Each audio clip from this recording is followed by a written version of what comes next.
नमस्कार। आज एक बहुत ही महत्वपूर्ण विषय महाभारत की उपयोगिता विषय पर अपने विचार व्यक्त करने जा रहा हूँ। महाभारत अपने आप में व्यक्ति के संपूर्ण जीवन के दर्शन को समाहित किए हुए है, जो हमें यह सीख देता है कि यदि हम अपनी महत्वाकांक्षाओं पर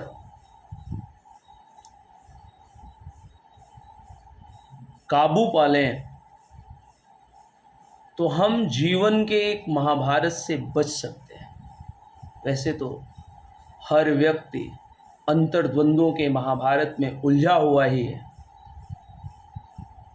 जो उन अंतर्द्वंद्वों के महाभारत से पार पा लेता है वो जीवन के महाभारत से बच जाता है, और जो पार नहीं पाता वो जीवन के महाभारत में उसे उतरना पड़ता है। कहने का तात्पर्य यह है, महत्वाकांक्षाएं कैसी महत्वाकांक्षाएं?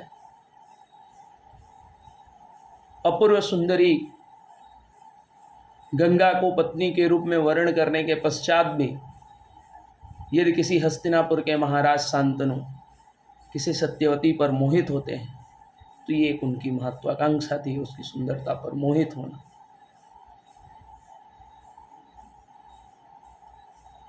महत्वाकांक्षा द्रौपदी की किसी भगवान शिव को तपस्या करके प्रसन्न करती हैं और पति के रूप में सर्वश्रेष्ठ बुद्धिमान, सर्वश्रेष्ठ धनुर्धर, सौंदर्यशाली, बलवान, सभी गुणों से परिपूर्ण पति की याचना करती हैं।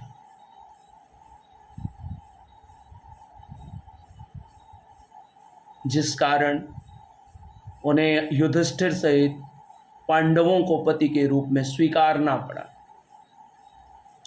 क्योंकि जो जो उन्होंने गुण बताए थे, युधिष्ठिर सर्वश्रेष्ठ बुद्धिमान, नीति निपुण थे, सर्वश्रेष्ठ बलवान तत्कालीन समय में भीम थे, धनुर्धर अर्जुन थे, अपूर्व सुंदर सौंदर्यशाली